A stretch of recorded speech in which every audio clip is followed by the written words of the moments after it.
ایک بادشاہ کا اپنی بیوی سے جھگڑا ہو گیا، تو وہ بھی ملکہ تھی، کسی بادشاہ کی بیٹی تھی، شہزادی تھی، اس نے بھی سخت جملہ کہا، کہنے لگی چل دور ہٹ جہنمی، معاذ اللہ۔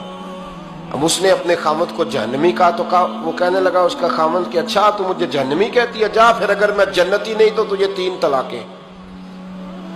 اب کیسے ثابت ہو کہ جنتی ہے کہ جہنمی ہے؟ کیسے پتا چلے گا؟ علماء سے پوچھا تو وہ کہنے لگے ہم کیسے بتائیں، کون ڈگری دے کہ تو جنتی ہے کہ جہنمی ہے؟ بات دور نکل گئی۔ امام شافعی کے پاس گیا، وہ رسوخ رکھتے ہیں علم فقہ کا، ان کے پاس گیا، جا کے کہنے لگا حضور یہ مسئلہ ہے۔ امام صاحب فرمانے لگے اکیلے میں مجھے ملتے ہو؟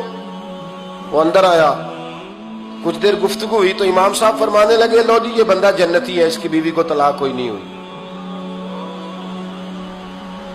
یہ جنتی ہے۔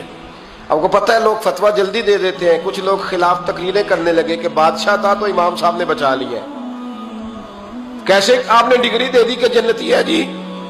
تو امام صاحب کہنے لگے تم بحث نہ کرتے تو میں بات پردے میں رہنے دیتا۔ سنو، میں نے بادشاہ کو تنہائی میں بلا کے پوچھا ہے کہ کبھی اللہ سے بھی ڈرے ہو؟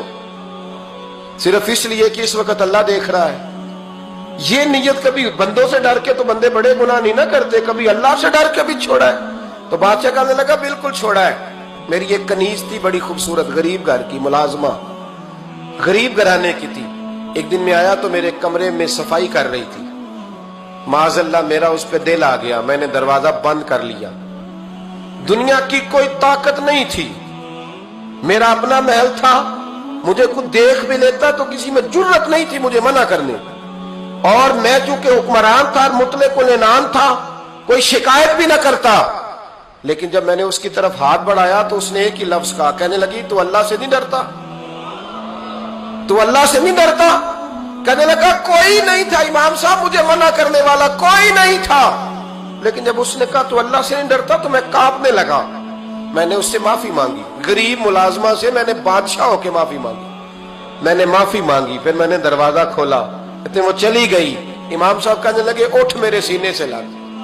کہا حضور کیا ہوا؟ فرمایا جو تنہائی میں اکیلے میں ایک دفعہ بھی رب سے ڈر جائے اللہ اسے 2 جنتیں عطا فرمائے گا۔